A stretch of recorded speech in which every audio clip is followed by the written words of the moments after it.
한마디로 얘기하면 지속 가능한 사회입니다. 우리가 과학 발전을 하다 보면은요, 앞서도 얘기했듯이 편리한 기술들이 많이 개발이 되고 편리한 제품들을 사용하게 되면서 좀 더 예전보다 편안하고 또 발전된 그런 생활을 하게 됩니다. 그와 동시에 부작용으로서 생기는 것들이 항상 있게 되죠. 방금 말씀드렸던 기후변화와 같은 문제일 수도 있고요. 또 다른 부작용으로는 모든 것들이 전산화되고 전부 다 자동화되면서 인간의 역할이 많이 축소되고 있고 또 인간관계의 교류가 많이 줄어들게 되면서 인간들이 고립되는 문제들도 가지기도 합니다. 이런 불안한 미래를 해소하는 데는 결국 과학이 책임을 져야 될 부분들이 있다고 생각하고 그것은 지속 가능한 사회로 들어가도록 하는 기술들이 개발돼야 된다고 생각합니다.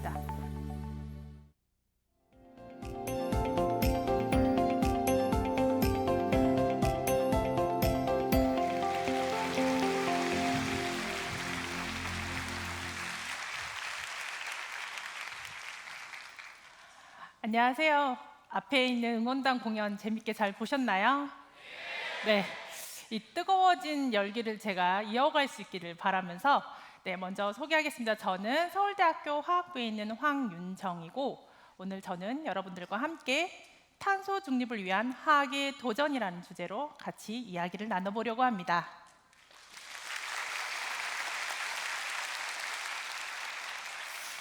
여러분 아마도 탄소 중립이라고 하는 말 생겨난 지 얼마 안 된 것 같긴 한데 많이들 들어봤을 것 같아요. 나 알고 있다 하는 사람, 들어봤다 하는 사람 손 들어볼까요? 네, 여기저기서 많이들 손을 들고 있는데요. 근데 아직 또 손을 많이 못 드는 친구들도 있는 것 같아서 제가 그러면 간단하게 탄소 중립은 무엇이고 이게 또 왜 중요하며 남아있는 도전 과제 중에서 이제 과학자들이 어떻게 세상을 바라보고 있는지에 대해서 오늘 같이 공유하는 시간을 가지려고 합니다. 일단 탄소 중립하는데 주변에서 저한테 그러더라고요. 탄소를 무서워하는 사람들이 그래서 늘어났다고. 근데 여기서 말하는 탄소는 공기 중에 이산화탄소입니다. 그리고 중립이라고 하는 것은 어디에도 치우치지 않은 것인데 공기 중으로 발생되고 있는 이산화탄소와 이미 발생된 이산화탄소를 사용하는 이산화탄소의 감소분이 같아서 중립이 된 상태를 말합니다. 그래서 영어로는 카본 뉴트럴 혹은 넷 제로라고 부르는 것들이 있는데 이 모든 게 같은 것을 지칭하고 있습니다. 그런데 우리가 왜 이렇게 하필이면 공기 중에 있는 이산화탄소에 대해서 집중하게 되었을까요? 아시는 분 있으신가요? 예, 온실효과 여기 딱 제목에도 적혀 있는데 빠르게는 이제 1890년대에 이미 아레니우스라고 하는 물리 화학자가 이런 논문을 발표하게 됩니다. 지표면 온도에 대한 대기 중에 탄산의 영향에 관하여라고 하는 건데요. 여기서 말한 탄소는 공기 중에 이산화탄소를 같이 말하는 거고요. 태양열이 지구에 도달하게 되면 지표면의 이제 온도를 형성하게 되는데 대기 중에 있는 이산화탄소나 메탄, 수증기와 같은 가스들이 온실의 역할을 해서 열을 잡아줌으로써 지표면의 온도가 올라간다는 거예요. 이때만 해도 이로써 우리가 식물을 키울 수도 있고 식량도 늘어나게 됐으니 인류에게는 이보다 더한 축복이 없다라고 생각을 했습니다. 이렇게 축복 같던 이산화탄소가 왜 이제 와서는 재앙이라고 부르게 되었을까요? 다시 아시다시피 이제 이산화탄소의 공기 중의 농도가 너무 급격히 늘어난 거죠. 부모님들이 하시는 말씀 있잖아요. 적당한 게 좋다. 너무 많이 늘어났습니다. 실제로 기후학자들이 지난 150년간 살펴봐도요. 공기 중에 이산화탄소의 농도가 높아질수록 지표면의 온도는 빠르게 상승되고 있고 이것이 과연 인류와 관련된 것인가 자연현상인 것인가에 대해서 사람들이 궁금해했어요. 근데 오른쪽 그래프를 보면 인간이 사용하고 있는 화석연료의 소비가 급격히 증가함과 동시에 지표면의 온도도 올라가고 있는 그리고 이산화탄소의 농도가 증가되는 것이 더 이상 이제 상관관계가 없다고 얘기하기 어렵다는 걸 확인하게 됐고 실제로도 그 상관관계가 확인이 됐습니다. 여기 보시는 바와 같이 우리가 사용하는 화석연료라고 하는요 석탄이나 석유, 천연가스 같은 것을 얘기합니다. 화학을 잠깐 얘기하자면 그 안에 들어있는 원소들은 탄소나 주로 수소로 이루어져 있어요. 이렇게 탄소나 수소로 이루어진 것들이 공기 중에 산소와 만나서 연소, 불을 내게 되면 따뜻하게 밖으로 에너지를 내놓지만 이 분자 자체는요, 이산화탄소나 물로 안정하게 변하게 됩니다.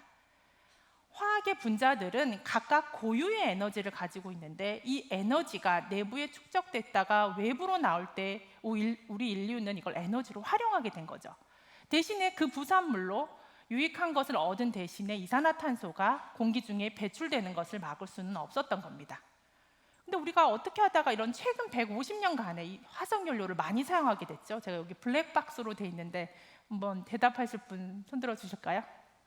엄청 많은데 제가 아까 앉아 있어 봤는데 이 앞쪽 분들이 너무 불만이 많더라고요. 여기 마스크 쓰신 분 정답이 어떻게 될까요? 예, 돌아본 그 친구. 예? 네, 맞습니다. 여러분, 산업혁명이라고 해서 증기 기관을 사용하는 것이 발견되면서 화석연료를 떼우면서 터빈을 돌리면 전기로도 바뀔 수 있고 우리가 여러 가지 이로운 현상들을 가질 수 있었는데 이 때문에 동시에 이산화탄소가 많이 발생되게 됐습니다. 얼만큼 빨라지고 있는지에 대해서 우려가 있어서 기후변화 리포트가 계속 나오고 있습니다. 여기 보면 산업화 이전에 대비해서 2013년까지 0.78도가 올라갔다고 해요. 그런데 불과 10년도 안 지난 지금 1.1도까지 올랐으니 얼마나 빠르게 가고 있는지 알 수 있겠죠. 이 때문에 지구의 해수면이 더 빠른 속도로 연간 상승하고 있다고 하니 전체 생태계도 변화하게 되고 바다 생태계가 변하는 것뿐만 아니라 기후 변화도 일어나게 됩니다. 보일링 지구라고 방금 얘기해 주셨는데요. 뜨거워지는 만큼 극지방의 빙하가 녹게 되고요. 더워져서 사막화가 일어나게 되고 또 극심한 기온차나 폭염, 폭우, 폭설 그리고 가뭄이나 산불이 좀 더 자주 빈번하게 일어나면서 우리는 자연재해라고 하는 것으로 인해서 인류의 생활이 더 많이 위협받고 있다는 걸 알게 됐어요. 이 때문에 이것을 개인 차원에서 노력하는 것이 아니라 전 지구적으로 정부 간에 노력을 해야 된다라고 해서 Intergovernmental Panel on Climate Change (IPCC가) 이제 기후 변화에 대한 잣대를 마련하게 됩니다. 특히 2015년 파리의 협정을 이후로 우리는 신기후 체제에 들어갔다라는 말을 하거든요. 그때 큰 변화가 있었는데 무엇이냐면 더 이상 탄소 감축을 선진국한테 밀어놓지 말고 이 전 지구의 모든 나라가 탄소 감축의 의무를 나눠주어야 한다. 그리고 이걸 위해서는 탄소 중립을 다루도록 노력해야 된다라고 이제 의무를 강화하게 되었어요.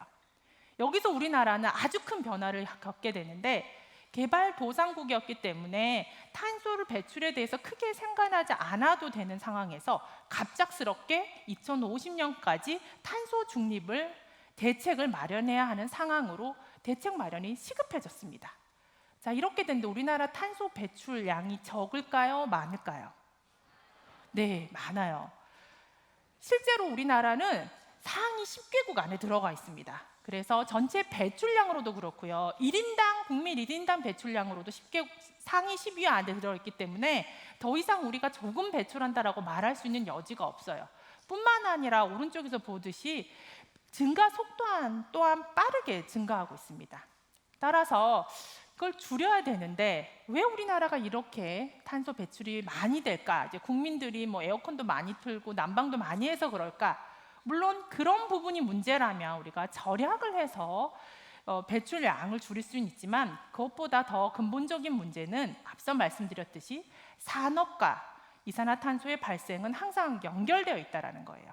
실제 이 그래프에서 보면은요, 우리나라 산업에 필요한 에너지를 발전하는 발전소에서 많이 배출될 뿐만 아니라 철강, 석유화학, 시멘트, 정유, 반도체 등의 중요한 기업들이 연구하고 있는 이 산업 부분들이 우리나라의 경제를 이끌고 있는데 이 산업이 실제로도 이산화탄소, 온실가스 배출량이 많은 산업들입니다.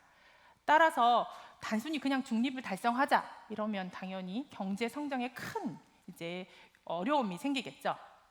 따라서 이를 대체할 전략이 생겨야 되는데요. 우리는 각 산업에 맞는 중립의 기술을 개발해야 되고 뿐만 아니라 탄소 중립을 위한 새로운 산업을 창출할 수 있도록 하는 기술을 발굴해야 됩니다. 이 때문에 10대 기술을 선정하게 됐어요. 제가 약간 분류별로 색깔을 나눠봤는데요. 첫 번째 회색 부분에 있는 부분은 이산화탄소의 배출을 줄이기 위해서 화석연료 사용량을 줄일 수 있는 방향으로 효율적으로 사용하자라고 하는 겁니다. 여기에 관련된 기술이 있을 거고요. 두 번째 파란색으로 되어 있는 부분들은 이제 화석연료를 탈피해서 재생에너지를 쓰자라는 개념으로 재생에너지에 관련된 기술들입니다. 그리고 세 번째 초록색으로 되어 있는 건 앞서 얘기했듯이 이산화탄소나 이런 화석탄소와 관련된 것들을 원료로 사용하기 때문에 화석연료를 사용해 벗어나더라도 여전히 이산화탄소 배출분이 많은 산업들에 대해서 대체 기술을 발전하자라고 하는 겁니다. 예를 들면 철강이에요. 철강 같은 경우에는 산화철에서 산소를 떼낼 때 석탄을 집어넣어서 이산화탄소를 만들게 되는데 이 탄소 대신에 수소를 넣게 되면 물이 나오기 때문에 좀 더 청정한 기술이 될 수 있습니다.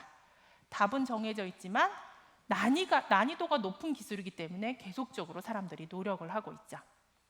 그 중에 홀로 아주 핑크색으로 예쁘게 색칠되어 있는 거 보이시죠? 네. 포집 활용입니다. 다름이 아니라 이산화탄소를 포집해서 활용하자는 기술인데 나머지 9개의 기술은 모두 다 배출을 어떻게든 줄이자와 관련돼 있다면 이 포집 활용이야말로 실제로 이미 배출된 어쩔 수 없이 계속 배출하게 될 이산화탄소를 포집해서 활용해서 저감시키는 실질적 탄소 중립을 위한 핵심 기술이라고 볼 수 있습니다. 포집 활용에 대해서는 제가 조금 더 나중에 얘기하고요. 앞부분에 이제 신재생 발전과 관련된 기술들을 얘기할 건데 탄소 중립이라고 하는 기술들이 이렇게 여러 개 많기 때문에 제가 임의대로 제가 관심 있는 기술 위주로 좀 설명을 오늘은 하려고 합니다. 먼저 재생에너지 관련해서 여러분 이제 바이오에너지도 중요하고 풍력이나 태양광 에너지 다 중요한데 특히나 태양광 같은 경우는 주변에 제가 보니까 건물마다 태양광 패널이 많이 급속도로 늘어나고 있더라고요. 이런 태양전지 혹시 어떻게 작동하는지 한번 생각을 해본 적 있을까요?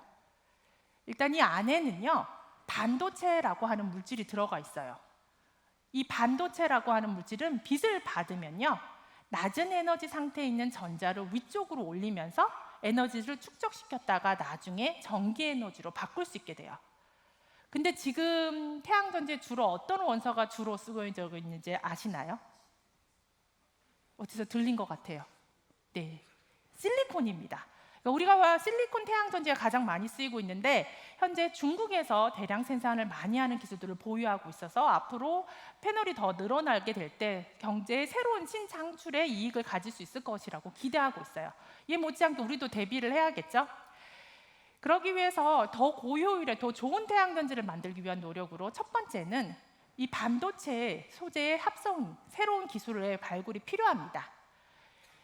이렇게 딱딱한 태양전지가 아니라 다양하게 쓸 수 있는 다기능성을 가지기 위해서 건물에 장착할 수 있는 가벼운 혹은 유연성을 가진 이 유기 분자들로 이루어진 태양전지들도 제시를 하고 있어요.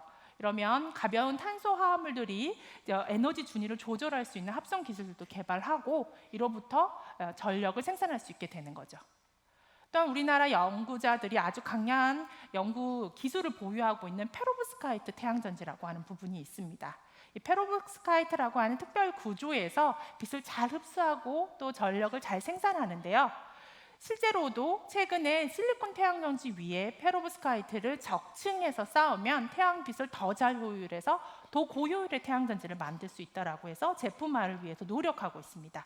이렇게 고효율이 되면 좁은 면적에서도 발전을 잘 할 수 있으니까 화석연료를 잘 대체하는 대비책이 될 것입니다.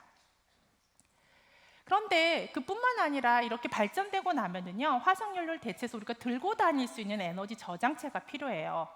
그 중에 우리 대표적으로 최근에는 배터리를 하고 있어요. 근데 배터리 부분만큼이나 또 중요하게 생각하는 부분이 이제 수소입니다. 그래서 여러분 수소 경제라고 하는 말도 들어봤을 건데요. 그러니까 수소를 가지고 있다가 수소가 물로 바뀌는 과정에서 에너지를 꺼내 쓰는 연료 전지를 사용하고 다시 또 물에서부터 수소를 바꾸면 여기에는 이산화탄소가 전혀 없는 순환 과정을 가질 수 있게 됩니다. 그런데 수소는 어디에도 있고 우주에도 많다고 알려져 있는데 왜 이렇게 수소 생산에 대해서 고민하는지 살펴볼게요. 실은 현재는 우리가 수소 1kg을 생산하는데 12kg의 이산화탄소가 발생합니다. 어디에 탄소가 들어있기 때문이지라고 생각해서 보면은요, 현재는 메탄이라고 하는 천연가스에서 수소를 떼내고 그러다 보니 이산화탄소가 많이 발생되고 있습니다. 따라서 이를 대체하기 위해서 물을 분해해서 수소를 생산하는 수전의 기술에 대해서 사람들이 얘기를 하고 있고요.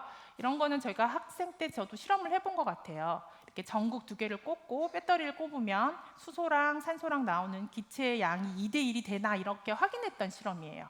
이만큼 간단한 원리가 관련되어 있는 반응인데, 중요한 것은 우리가 많은 수소를 생산을 효율적으로 하기 위해서 좀 더 적은 에너지로도 생산할 수 있도록 해야 된다는 거죠. 예를 들어서 5V의 전기를 써가지고 생산하던 수소를 1.8V로만 줄여도 상당히 좋아지게 됩니다. 따라서 이를 위해서 여러 가지 촉매들이라고 하는 것이 핵심적으로 필요하고, 사람들은 백금을 사용하고 있어요. 근데 백금 다들 아시죠? 이렇게 다들 가지고 싶어하는 액세서리로 갖고 있잖아요. 그래서 이런 것들을 대체해서 귀금속의 비싼 백금이 아니라 좀 더 저렴한 원소로도 이루어진 좋은 촉매를 개발하려고 많이 노력을 하고 있습니다. 근데 앞에 제가 임의로 태양전지를 설명한 이유 중에 하나가 이것이 있는데요. 더 좋은 방법은 그럼 반도체가 태양빛을 가지면 전자도 가질 수 있고 에너지도 축적을 시킬 수 있다는데, 이것을 직접 물을 분해하는 대로 쓰면 좋지 않을까라고 생각을 했고요. 사람들이 실제로 반도체 실리콘에다가 이렇게 플래티늄이라고 하는 촉매를 코팅을 하고요. 빛을 쬐주게 되면 여기서 그냥 클립으로 악어 집게로 연결만 하더라도 이렇게 아주 작아서 잘 안 보이긴 하지만 수소랑 산소가 자발적으로 나오는 것을 볼 수가 있었습니다. 여기 살짝 지나가는 뒷모습은 10년 전에 저였습니다. 네. 자, 이렇게 태양빛을 써서 바로 수소를 합성할 수 있는 강합성의 기술들이 제시되고 있고, 이 효율들을 높이기 위해서 사람들은 많이 노력을 하고 있어요. 근데 지금까지 제가 말씀드렸던 내용들은 주로 어떤 거였냐면요. 어쨌든 이산화탄소 발생을 줄일 수 있도록 하는 새로운 재생 기술에 관련된 거였어요. 그런데 인공의 사람들이 이산화탄소를 많이 발생을 시키고 있으니 어떻게 하든지 간에 인공으로 이산화탄소를 포집하고 활용하는 기술은 꼭 개발되어야 됩니다. 그래서 이런 기술들은 카본 캡처 유틸라이제이션, CCU 기술이라고 부르고, 저장까지 생각하면 스토리지라고 해서 CCUS라고 하는 약자로 많이 불리게 돼요. 여기에 첫 번째 질문인데, 왜 포집을 하려고 할까요? 네, 여기 파란색. 제가 너무 앞쪽에다 해서 죄송합니다.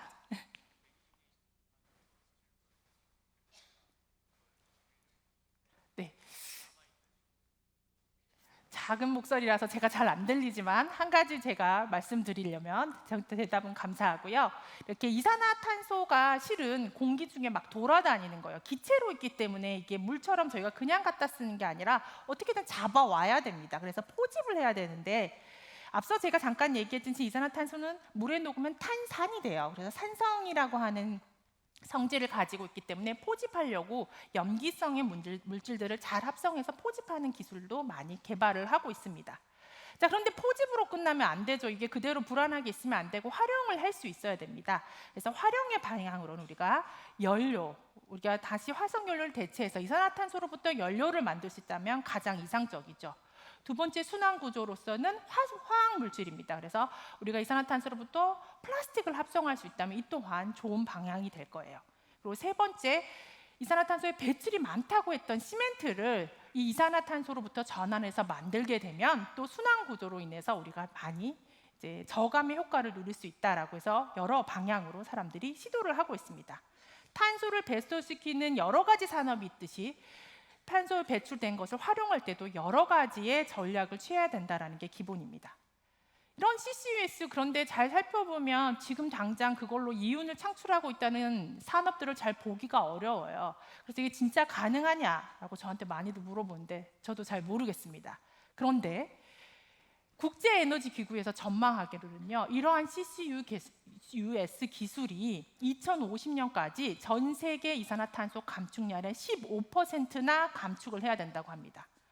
우리가 그 15% 수준은 어느 정도냐면요, 재생에너지로 인해서 감축되는 게 23%니 상당한 양이 됩니다. 그러니까 지금 현재 있지도 않은 기술이 개발돼서 답을 줄 것이다라고 기대하고 있는 방향에서는 좀 더 시급히 연구가 필요한 부분입니다. 그래서 아무 기술도 없는데 그렇게 막 시나리오를 쓰고 있냐, 그렇지는 않아요. 첫 번째, 시멘트 부분에서 왜 이산화탄소가 많이 나오냐면 탄산칼슘이라고 하는 이게 이 시멘트를 만드는 원료가 되는데요. 시멘트를 만드는 과정에 이산화탄소를 배출하게 됩니다. 그럼 이 배출된 이산화탄소를 다시 칼슘하고 결합만 시킬 수 있게 되면 다시 순환이 되기 때문에 저장을 할 수 있게 되는데, 실제로 이산화탄소를 포집해서 오른쪽에 있는 건물을 지으려고 하는 시도들이 일어나고 있습니다. 아직까지 콘크리트의 순도가 좋지 못해서 염려가 일어나고 있는데, 좀 더 문제를 해결하다 보면 실제로 사용이 가능한 날이 곧 다가올 거라고 기대합니다. 두 번째는요, 또 이산화탄소를 사용을 해서 플라스틱 혹은 폴리머를 만든 예가 실제로도 있습니다. 오른쪽에 보여주는 아주 편안하게 누워져 있는 이 여자분, 코베스트로라고 하는 회사에서 만든 CO2를 넣어서 포집해서 만든 폴리우레탄에 사용한 매트리스입니다. 그래서 이런 충전재 같은 곳에 사용을 할 수 있을 거라고 기대하고 있고요. 왜 이게 먼저 가능하게 된 기술인가라고 잘 살펴보면, 이 폴리우레탄의 화학 구조식 안에는 탄소와 산소가 결합이 끊어지지 않고 그대로 그 안으로 삽입되는 분자 구조를 가질 수 있어요. 그래서 상대적으로 이렇게 반응이 좀 더 수월하게 갈 수 있는 것에 대해서는 계속적으로 시도되고 이제 제품화를 위해서 노력을 하고 있습니다. 그런데 앞서 말씀드렸듯이 많은 에너지를 사용하고 많이 다양하게 하기 위해서 기본적으로 필요한 결합은 탄소와 수소 사이의 결합입니다. 그래서 우리는 수소, 그린 수소 혹은 물에서부터의 결합을 통해서 다양한 연료나 화학 물질을 합성하려고 하는 노력들을 하고 있어요. 이게 쉬우면 우리가 빠르게 답을 얻을 수 있는데, 어려운 이유는 보시다시피 공기 중으로 날아다니고 있는 기체를 잡아야 되는데도 에너지가 들고요. 이 잡은 기체를 변환하는데도 에너지가 필요합니다. 그래서 이 많은 에너지가 필요하니 좀 더 효율적으로 하기 위해서 어떤 전략이 필요하겠죠. 그중에 제가 말씀드리고자 하는 오늘의 기술은요, 그린 수소에서의 에너지를 얻은 것처럼 수소뿐만 아니라 이산화탄소를 같이 집어넣게 되면 이때 발생되고 있는 물과 이산화탄소의 결합으로 인해서 여러 가지 다양한 화합물들이 합성이 가능합니다. 일산화탄소나 이제 천연가스로 쓸 수 있는 메탄도 합성할 수 있고요. 이제 에틸렌을 합성하게 되면 폴리에틸렌 중합할 수도 있게 됩니다. 이러한 방법으로 사람들이 전기를 써서 이산화탄소를 고부와 가치 화합물로 바꾸는 노력들을 하고 있습니다. 이렇게 작은 분자들만 만들어지게 되면요, 이를 조합해서 좀 더 복잡한 분자들도 합성할 수 있는 기술들을 연계해서 쓸 수가 있습니다. 실제로 가능할까라고 저도 궁금했었는데, 찾아보면은요, 이산화탄소를 포집하고 물과 신재생 발전으로부터 디젤을 만들고 그 디젤로 자동차를 시연한 것이 사례가 있습니다. 다만 문제점은요, 여기서 우리가 또 한번 기술을 새로 들어올 때 잘 관찰을 해야 되잖아요. 이 기술이 얼마나 경제성이 있는가, 그리고 진짜 이산화탄소를 줄일 수 있는 기술인가, 즉 탄소 발자국이라고 하는 전 과정 평가를 하게 되는데, 살펴본 결과 아직까지 유망하지 못해서 좀 더 기술 개발이 필요하게 됩니다. 이럴 때 핵심은 좋은 적은 에너지를 써서라도 잘 만들 수 있도록 하는 기술이 필요해요. 그래서 촉매라고 하는 소재를 사용을 해서 사람들은 더 많은 에너지를 쓰지 않고도 우리가 원하는 화합물들을 만들려고 하는 연구들을 하고 있습니다. 이제 화학자들은 좀 지루할 수는 있지만 맨 처음에 뭘 펴놓고 하냐면요, 이렇게 주기율표를 펴놓고 어떤 것들이 좋은 촉매를 쓸 수 있을까 하고 탐색을 하기 시작합니다. 이 결과 알아봤더니 안타깝게도 많은 경우는 이산화탄소를 잘 전환을 못하는데, 은이나 구리나 비스무스라고 하는 몇몇 가지의 촉매들은 좋은 효과가 있는 것으로 나타나서 사람들이 연구를 하고 있어요. 특히나 은나노 입자, 여러분 여러 곳곳에 많이 쓰고 있는데, 이런 은나노 입자를 사용을 하게 되면 이산화탄소를 일산화탄소로 바꿀 수 있게 되고요. 이때 또 주변에 분자들을 넣게 되면 그 효율도 더 높아진다라고 하는 전략들이 차근차근 발견되고 있습니다. 또 올해 여러분 혹시 노벨 화학상을 수상한 게 어떤 거였는지 아시나요? 네, 노벨 화학상 올해 아까 앞에 바이러스만 있다고 했는데 화학도 봤습니다. 네, 봤는데 어떤 거냐면 그게 양자점 합성이었어요. 그러니까 나노 기술이라고 하는 것들이 발견되면서 사람들은 합성을 하는 데 있어 좀 더 정교하게 할 수 있는 기술들이 생겼고요. 이렇게 다양하게 모양을 조절할 수 있는 나노 합성의 기술은 최근에는 원자 단위로 촉매 소재의 성능을 제어할 수 있는 수준까지 이르게 되었습니다.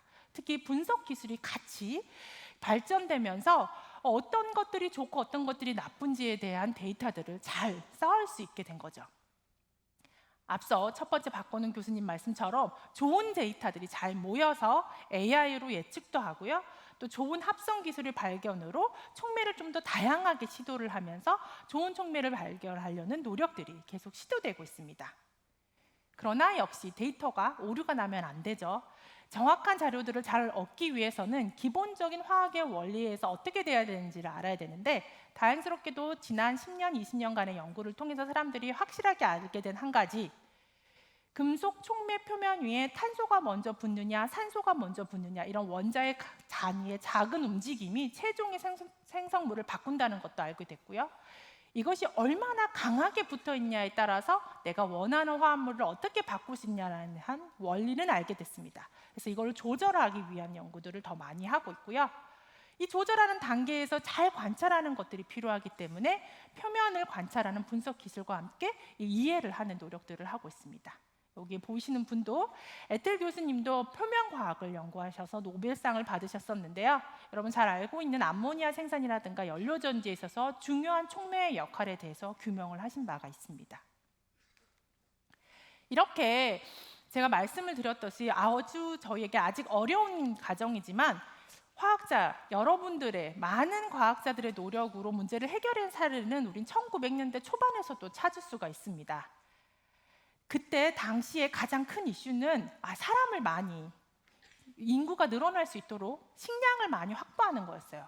이때 또 필요한 게 암모니아라는 걸 알게 됐는데, 이 암모니아가 특히 질소랑 수소로 이루어졌다는 걸 알게 됐어요.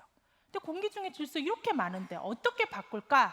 그래서 질소랑 수소를 써서 암모니아를 만드는 게 최대 도전적인 합성 과제였어요.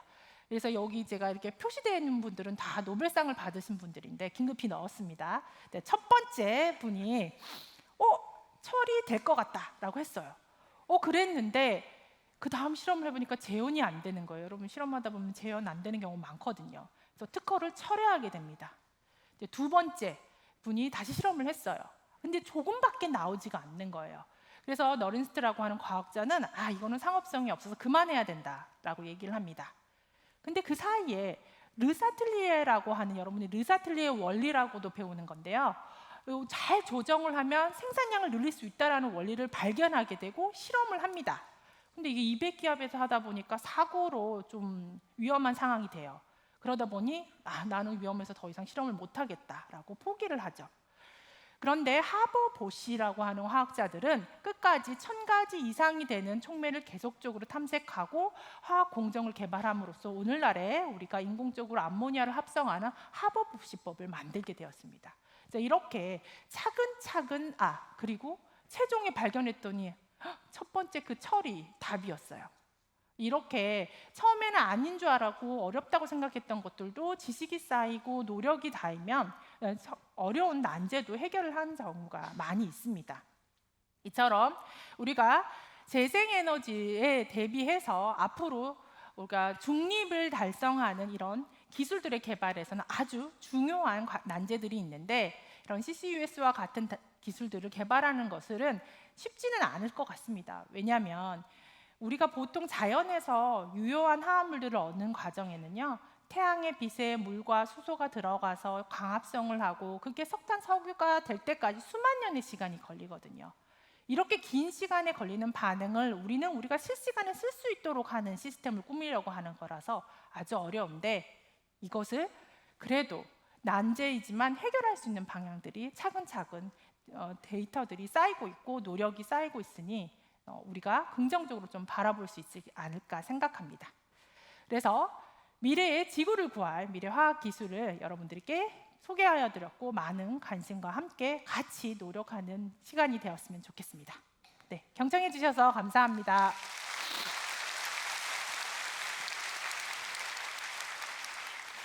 네, 수준 높은 강연을 들려주신 황현종 교수님께 다시 한번 큰 박수 부탁드리겠습니다. 네, 감사합니다. 우선 또 치열한 노벨상 경쟁 잘 봤고요. 세상에 수상자가 정말 많으시다는 거를 제가 다시 한번 느끼게 됐습니다. 네, 그리고 아까 이제 처음에는 이 물질이 아닌 줄 알았는데 이제 나중에 깨닫게 되는 그런 것처럼 저도 약간 그런 게 살면서 있으실 것 같아요. 처음에는 나는 저 고민형이 별로 갖고 싶지 않았는데 다 받아가는 걸 보니까 왠지 모르게 갖고 싶은 거죠. 그리고 서울대 마크까지 딱 들어있어서 그런 마음이 드신다면 또 이제 강연에 대해서 질문을 준비하셨다가 현장 질문으로 진행을 해보도록 하겠습니다. 역시 이번에도 사전 질문이 준비되어 있기 때문에 혹시 화면 보여주시면 감사하겠습니다. 네, 석유화학 산업은 국내 수출의 약 8%를 담당하고 있을 만큼 큰 국가 핵심 사업인데요. 탄소 중립을 위해 노력하는 것이 국가의 경제 이윤에 악영향을 끼치지는 않는지 궁금합니다. 김은선님 질문입니다. 네, 엄청 수준 높은 숫자가 들어가 있는 질문이에요. 네. 구체성 있는 질문이죠. 네, 그 말씀하신 대로 이제 저도 앞에서 얘기했지만 우리가 중요하게 생각하는 산업들이 많이 있고요. 그 산업들이 경제를 이끌고 있는데 갑자기 탄소 중립을 하라고 탄소세를 매긴다고 하면 이것은 이제 문제 해결 방향이 되지는 않을 거예요.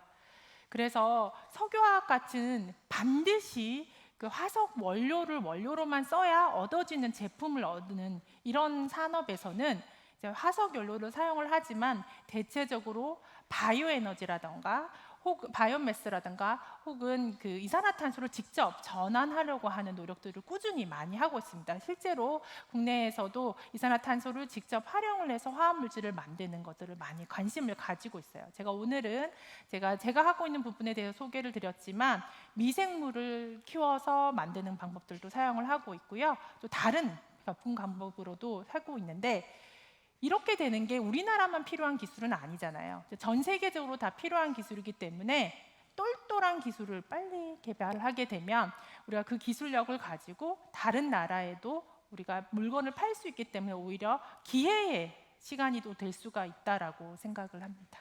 네, 정말 기술 연구를 기반으로 발전을 잘 해나가면 사실 문제될 게 없이 양쪽으로 다 좋은 그런 것들이 가능할 수 있지 않을까 이런 생각을 좀 해보고요. 네, 다음 사전 질문 부탁드리겠습니다.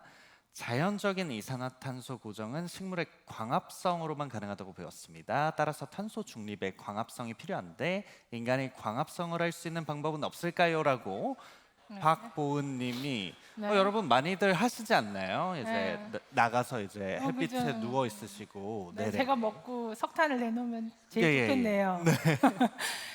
네. 어떻게 생각하시나요? 네, 그 인간이 직접 할 필요는 없겠죠. 뭔가를 시키면 되잖아요. 컴퓨터를 시키든 뭐 제품을 만들어서 시키든. 그래서 어떤 요런 우리 장치들을 만들어서 인공 광합성 장치다라고 해서 거기서 하도록 하면 될 것 같은데 식물의 광합성 6에서 8% 정도까지도 합성 효율이 된다라고 합니다. 태양빛을 써서 화학 에너지로 바꾸는 게. 근데 요 단계뿐만 아니라 우리는 식물이 만드는 것들이 아닌 우리한테 필요한 것들을 만들어야 되거든요. 그래서 실제로는 좀 많이 바꿔서 앞서 말씀드렸듯이 태양빛을 흡수하는 정도가 따로 있고 또 이산화탄소와 물로부터 전환하는 기술을 따로 만들고 이런 것들을 조합해서 필요한 이제 우리에게 인류에게 도움되는 화합물들을 합성하려고 사람들은 노력을 하고 있습니다. 네.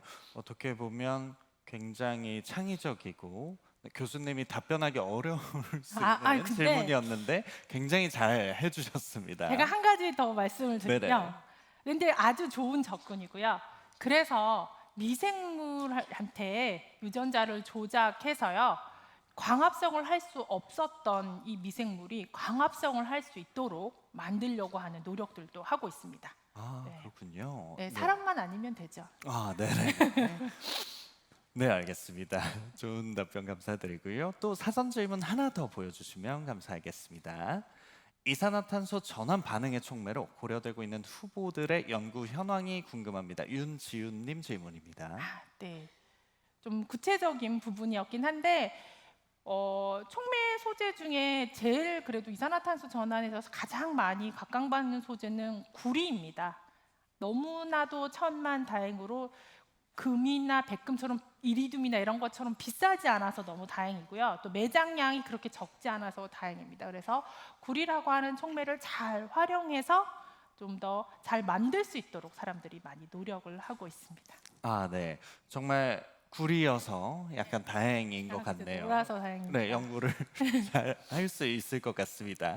네, 그러면 여러분께서 기다리셨을 것 같은데 이제 현장에서 사전 질문이 아니죠. 현장 질문 받아보겠습니다. 그러면 네, 제가 이번에도 네, 이제 라이트가 나왔네요. 네, 핸드폰 뒤에 라이트를 켜주시고 계시는데 그러면 하나, 둘, 셋 해서 해보겠습니다. 이제 가볼게요. 하나, 둘, 셋. 와, 저기에요. 여러분 제 시점에서 안 보이시지만 오열 맨 뒤에 핸드폰 라이트가 그 누구보다 높은 분이 계세요. 오열 일행의 맨 뒤에 정말 높게 들어주신 분 계신데, 네, 혹시 마이크 전달이 가능할까요? 네, 가고 네. 있습니다. 교수님께 하나 질문 드립니다. 네. 기존 철강 산업이나 화력 발전에 현재의 CCU 기술을 접목시킬 수 있을까요? 만약 가능하다면 이런 산업에서 탄소 배출을 낮추지 않아도 되는 건가요? 네. 어떻게 생각하십니까? 네, 아주 네. 수준 높은 질문을 해주셨는데요. 예. 네, 말씀처럼 이제 철강이나 발전소 이런 쪽에서 이산화탄소 배출량이 많기 때문에 이제 사람들은 거기서 아까 말씀드렸던 이제 포집을 잘 하고 포집한 이후에 전환하려고 노력을 하고 있어요. 지금 각각 노력 단계라서 아직은 똘똘하게 이것이 경제성을 갖출 수 있다라고 하는 방법은 없고요. 여러분들과 같이 관심도 높고 이제 열정적인 학생들이 빠르게 이 기술을 개발하는 데 기여를 같이 하기를 기대합니다. 아, 네. 여러분께 달려 있는 것 같아요. 그래서 포집도 하나의 분야가 되고 또 전환도 하나의 분야가 되고 있어서 지금 다 동시에 연구가 활발하게 이루어지고 있다는 정도로 이해를 하면 될 것 같습니다. 자, 그러면 또 다음 질문 하나, 둘, 셋. 와, 제가요 이거 안 할 수가 없는 게 이제 핸드폰 라이트가 아니라 패드 화면을 드세요. 그래서 저 두 분이 계신데 그 앞쪽 분이 죄송하지만 글자가 좀 잘 보여요. 2열에 1행에요. 뭔가 글자를 써주신 분이 계신데 글자가 보이지는 않습니다만 흰색 글자 네 앞분 네 부탁드리겠습니다. 저 패드에다가 황윤정 교수님 하트 해가지고 들고 있었는데요. 감사합니다. 저는 안 써주셨군요. 예, 알겠습니다. 네. 궁금한 점은 지금 지구 온도가 빠르게 올라가고 있잖아요. 그러면서 빙하도 점점 녹고 있는데 지금의 증가 추세로 빙하가 전부 녹는 게 가능한지, 혹시 가능하다면 몇 년 뒤에 전부 녹아버릴 수 있는지가 궁금합니다. 네. 일단 제가 아까 질문을 받을 때 하고 놀랬듯이 정성이 대단했거든요. 아주 창의적으로 이렇게 저를 사랑한다고 해줘서 감사드리고요. 다음에 또 이제 교수님 성함만 바꾸실 수도 있긴 하지만 네, 정성이 네. 대단하시. 네. 네, 저희가 지금 계속적으로 이산화탄소를 저감하는 것을 노력하지 않는다고 하면 빙하는 정말 다 녹을 것으로 염려되고 있고요. 언제 다 녹는지는 저도 잘 모르겠는데 녹기 전에 인류가 물에 잠기지 않을까 저도 걱정을 합니다. 그래서 다들 그런 일들이 일어나지 않게 하기 위해서 여러분 1.5도, 2도 이상은 올라가지 말아야 된다라고 얘기하고 있는데 안타깝게도 지금부터 탄소 중립을 즉시 달성해도 1.5도는 올라간다고 합니다. 그래서 그보다 더 높은 온도로 올라가기 전에 아까 전염병이 또 한 번 경험할 거라 그랬는데요. 그 전에 지구 기후 변화로 인해서 위협받을까 봐 저도 걱정이거든요. 그래서 여러분들 좀 많이 노력을 해야 되는 부분이라고 생각합니다. 네, 그렇죠. 아무래도 이게 우리가 지금부터 뭔가를 바꾸어 간다고 하더라도 그 효과가 나타나는 데는 시차가 좀 있잖아요. 그래서 네, 지금부터라도 더 관심을 가져야 하는 이유가 될 것 같습니다. 자, 그러면 또 다음 현장 질문 받아보겠습니다. 네, 네, 너무 감사드립니다, 여러분. 그 혹시 2층에 2층에 4열에 보시면요. 온몸 일어나서 양손을 들고 계신 까만 옷을 입고 계신 또 제가 얘기하니까 굉장히 부끄러워하시네요. 네. 지금 마이크가 전달되고 있습니다. 네, 감사합니다. 좋은 질문 기회 주셔서 감사드립니다. 네. 그 탄소 포집 기술의 활용 방식으로 이제 플라스틱을 만드는 방법을 생각하셨다고 했는데 그 플라스틱이 다시 환경으로 돌아가서 안 썩으면은 오히려 환경에 악영향을 끼치게 되는 게 아닌가 궁금해서 질문드렸습니다. 네. 어떻게 생각하시나요? 질문하신 부분들도 맞고요. 그래서 또 이렇게 플라스틱을 잘 녹일 수 있도록 하는 기술들도 사람들이 또 개발을 하고 있죠. 그리고 지금의 이제 목표는 플라스틱이 이제 환경 오염이 되기 때문에 바이오매스로부터 또 잘 녹는 그런 플라스틱을 잘 만들려고도 하고요. 또 그렇지만 화석연료를 사용하면서 플라스틱 합성 과정에서도 매년 엄청난 CO2가 계속 방출되고 있습니다. 그래서 이 방출량을 줄이고 대체하고자 하는 노력으로 사람들이 이제 플라스틱 합성을 계속 방향으로 또 생각을 하고 있습니다. 네, 저도 최근에 좀 인상 깊게 보았던 기업이 플라스틱을 재사용하는 기술을 아예 원천적으로 개발을 하시더라고요. 네, 그래서 그러한 여러 연구가 있다는 점을 말씀을 드리고요.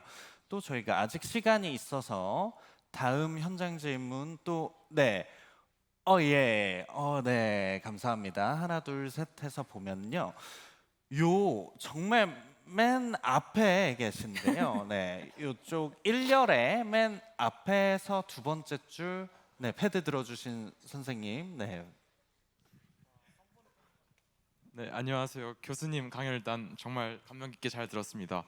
우선 탄소 중립과 화학 촉매를 설명해 주시면서 그린 수소와 CCUS를 통한 탄소를 잘 활용해야 된다고 말씀하셨는데 이걸 활용한 기술 중 하나에 해당하는 이퓨얼이라는 기술을 알고 있습니다. 그런데 최근에 내연기관을 대체할 기술로 전기 배터리 기술이 관심을 끌고 있는데 이퓨얼은 탄소의 순환을 통해서 내연기관의 수명을 연장시켜주는 반면에 전기 배터리는 내연기관을 최대한 빨리 방출해서 환경을 지키자는 목표를 가지고 있는데 이렇게 하나의 친환경적 기술에도 상반되는 기술들이 존재하는데 미래에 이런 기술들이 상반되는 경우 어떤 방향성을 가지고 기술들이 개발되어야 되는지 궁금해서 여쭤봅니다. 저희가 앞에 질문을 들으시는 대로 쳐주시는데 지금 네, 올라오지 못하고 있어요. 질문이. 네, 치다가 네, 정지하셨는데 교수님 네. 이해하셨죠? 네, 네네네. 이해를 했고요. 네. 실은 제가 저쪽에 계속 앉아 있는데 뒤에 학생들이 너무 애타게 계속 질문 찬스를 잡으려고 했는데 드디어 잡으셨군요. 축하드립니다.